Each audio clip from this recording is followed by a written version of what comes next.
So today I am making a video I have been wanting to make for a while. To be honest, I'm a little nervous. I never thought I would be making this video. Take 3. Why I am no longer a vegan after 6 years. Okay, so as I was going through old photos, my meals, just like old food diaries from MyFitnessPal app, just wanted to have you guys keep in mind that when I was a vegan, I was a full-time college student. I was stressed out, I was sleep deprived, that I was over-exercising.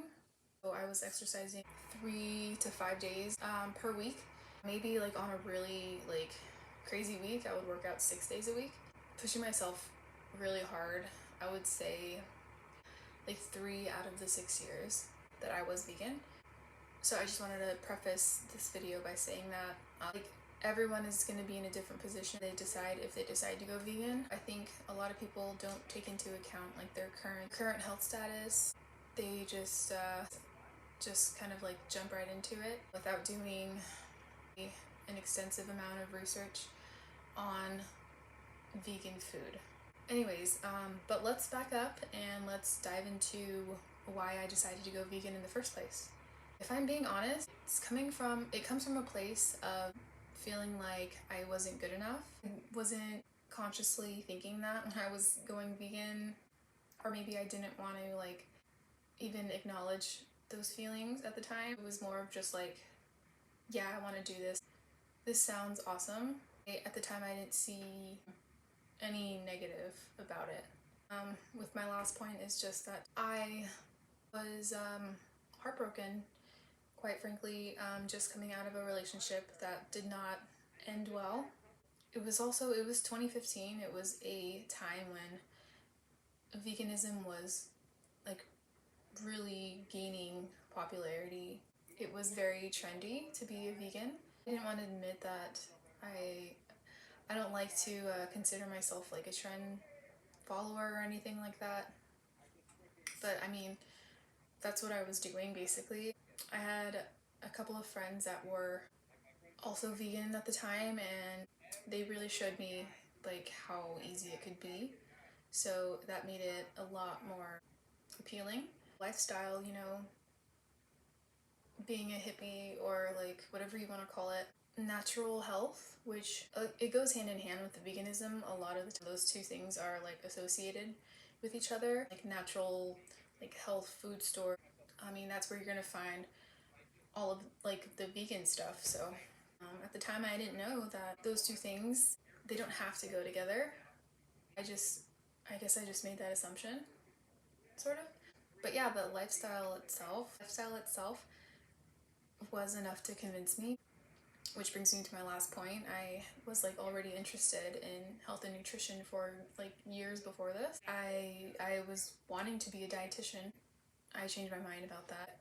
I mean, it just goes to show like when you already have that interest in it, it's very easy to want to experiment with different diets. Yeah, that was another main reason why I went vegan. Now I'm just gonna dive into my experience as a vegan. Just some important notes that I wrote down, so I'm just gonna go through those. So when I wrote these notes, they weren't in particular like order. I wasn't like trying to organize my thoughts in any sort of way. I was just writing down like what came to my mind. So down is that I was eating a lot of fake meat, fake cheese, fake butter, as many vegans do, especially nowadays. Like it's just very easy to find all of those things. It's just becoming more and more accessible.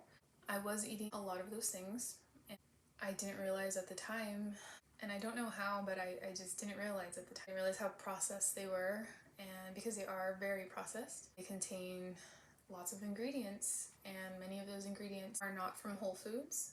I think sometimes certain brands will try harder than others to make an effort of adding in more whole food ingredients. I mean, when you're going for those foods, I think you're not really thinking about that. At least I wasn't, especially in the beginning, contain ingredients that can be very inflammatory, especially when consumed in like high quantities. So those are things like vegetable oils, yeast, gluten, MSG, other additives. So all of those can, over time, contribute to decreased digestive health. And we know that your digestive system is very closely linked to your brain. So that can also lead to mental fogginess, anxiety, things like that. Not to say it was solely from these processed foods, but I mean, they were contributing. Okay, so I also wrote down that, and this is still true to this day, not to say that I like don't like vegetables at all. It's I've never been like a huge fan of them. I didn't grow up eating a lot of vegetables. So when I decided to go vegan, I was very open to trying new vegetables, and I did end up trying a lot that I haven't ever had before, like eggplant, Brussels sprouts, okra, cauliflower, beets. You know, it was just something that I had to get used to, and I was very excited in the beginning. I am still working on eating more vegetables to this day, but it just comes down to the fact that I still wasn't eating enough. Okay, so on to the topic of protein, which is a huge topic when it comes to talking about going vegan. I guess I just didn't take into account like the amount of planning and reading that would be necessary to like ensure that I would be getting enough protein, especially with the amount of exercise that I was doing. When you exercise, you're going to need even more protein. I wasn't making sure that I was like, eating enough. I will say about 3 years in, when I started tracking meals, which that's another topic. I don't track my meals now, but anyways, as far as the protein sources go, I have always been a fan of legumes, especially beans. So it was no problem for me to eat beans. Grew to really enjoy tofu. Still do enjoy it to this day. See anything wrong with eating tofu if it's a couple times a week. As far as the other protein sources go, I wasn't the biggest fan of, to be honest. And I'm talking about like things like seitan and tempeh. What else? I mean, I was eating a lot of, or I guess I should say I was drinking a lot of smoothies, so I was putting a lot of protein powder in those. Those were fine. Yeah, I just wasn't a huge fan of the seitan because I knew it was full of gluten, and then the tempeh, I believe, was full of soy. I get them kind of mixed up, but I'm pretty sure the seitan is the one that has the wheat gluten, and then tempeh is soy. So yeah, I guess I kind of like knew that I didn't want to consume too much of those, and I didn't want to rely on those heavily. As far as nuts and seeds, I do still eat those, don't mind them at all. It's just like those, I mean, most nuts and seeds, they contain protein, yeah, but they also have very high fat content. At the time, I just didn't pay attention to that part. I just thought these foods have protein enough, they're healthy for you. I mean, both of those things aren't wrong, but consuming a lot of fat off balances your macros. So I didn't pay attention to that. I had great energy in the beginning. For the first couple years, I had great energy. I didn't feel tired. It wasn't until like 5 years in, those last couple years, that I just started to feel defeated. And it was hard to kind of come to terms with knowing that like vegan was potentially causing me to feel tired all the time. I was doing what I thought were like all the right things, or what I thought was enough to meet all of my nutritional needs. But like I said, keep in mind I was also over exercising. I probably wasn't hydrating enough, although I mean I did try to make sure that I was drinking enough water, and getting adequate sleep was another major thing. And there was just a lot on my plate. I was very stressed because of the schoolwork, just meeting deadlines, and it also just stressed me out to just make sure that I was like just eating enough every day. because I was so busy. I was maybe just stressing over the stress, as they say, and that just wasn't helping. So yeah, after a while I just started getting tired of feeling tired, and what really was like a huge thing for me was that I started feeling like I just couldn't recover anymore from my workouts. Like I was just always playing catch up. And yeah, that just started to get old. I wasn't really doing meal prepping. I'm sure there's plenty of people that are vegan that don't do meal prepping and aren't struggling. For me, that was something that I think it would have helped a lot with my meals and just making sure I'm eating like every few hours and not waiting until I'm like starving. I didn't grow up cooking like at all. I basically got started cooking when I became vegan, which I liked because it really allowed me to experiment.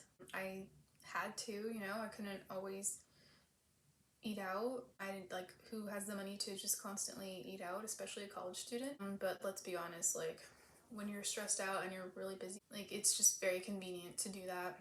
On one hand, it taught me to get in the kitchen and learn just like even the basics of cooking and prepping food. I still do enjoy it to this day, but on the other hand, I was eating out a lot, and that doesn't usually associate with eating healthy. And on that note, even when I did make a good meal for myself, maybe not so much in the beginning, but towards the last half, I kind of started to feel like I just wasn't getting enough for my meals. Supplements are another thing. I was taking a methylated B12 supplement, and I was also taking a vegan omega. Even taking that supplement, I started to feel like I still wasn't getting enough of those omega-3s. It turns out that, those vegan versions don't contain enough omega-3s compared to the omega-6s. The ratio is just a lot lower. In the beginning, I didn't feel so restricted with my choices. As I grew tired of eating those highly processed fake meat and fake cheese and fake butter, and I was also trying to avoid gluten, soy, so my choices were getting slimmer and slimmer. It was hard for me to like plan out a meal. I spent way too much time just like stressing over what to eat. So a lot of this like led to under eating and me being malnourished. Another thing that a lot of people won't talk about is after a while how being a vegan, like being that vegan in the room, can just sometimes be isolating. It can feel like a little lonely.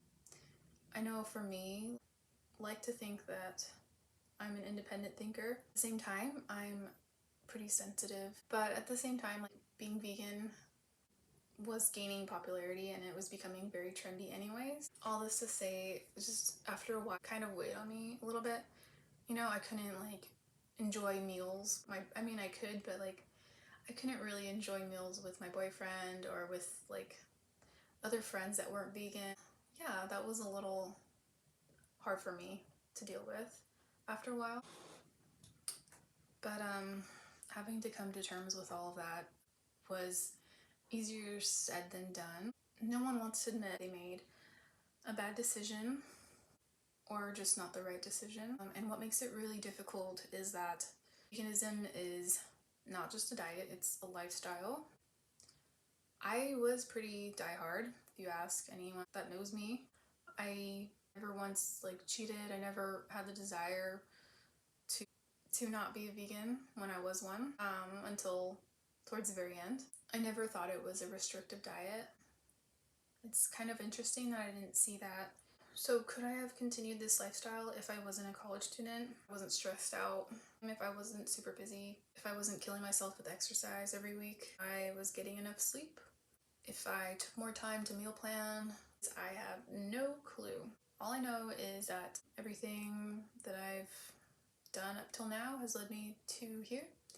And yeah, so after doing lots of research and just following my own interests, it seems now that the reasons that I was feeling so bad towards the end especially are just staring me in the face now. And if I would have just done like more research early on, I mean, I could have prevented just a lot if I had just done more research in the beginning. Yeah, maybe I wouldn't have been vegan for so long, and maybe I wouldn't have felt so strongly about it. Because the fact of the matter is, I was just starting to feel the effects of my imbalances. It just boils down to me trying to take better care of myself and just do what's best for me. And I know you're gonna hear that a lot in these types of videos, but it's the truth. Yeah, that hardest part for me was just admitting that things needed to change, and it was time now for me to take action. Another really important part of that was just to remember that I didn't need to shame myself in the process of making this change. And I also just didn't need to worry about what other people would think. I've learned through this experience that I just need to work on a couple of things. I wrote down 4 things. First one might sound obvious, but it's just to be aware of the magnitude of a decision, consequences. Another huge thing that I need to work on is just accepting that I could be wrong and that it's okay. Another thing I need to work on is leaving things behind that are no longer serving me. If they aren't serving me anymore, then I can just choose to walk away. And the last one is just listening to my body, listening to its cues, because I'm always going to be trying to communicate with me. So listening to feel what is working and what is not working. But yeah, that's pretty much it for this video. I hope you guys found it informative. I hope you guys aren't too harsh. This is just me telling my experience. I'm not gonna say anything negative about veganism or anything like that. I think people have to go through things on their own, and who am I to say this won't work for you or this will work for you? I just want to leave people with the advice. Yeah, basically those things that I just talked about. Listening to your body. If you decide that something's not working for you anymore, then that's okay. You shouldn't care what other people are gonna think, or if you just decide to make any sort of change, because it's your life. Hope you guys enjoyed this video. Hope it wasn't too long. I could say a lot more, but I'm gonna end it here. I look forward to making more videos like this of me just talking, because I know there's a lot I could say about just health and nutrition in general. It's probably my #1 passion. So I hope you guys have a really great day, and I will see you in another one of my videos. Bye guys.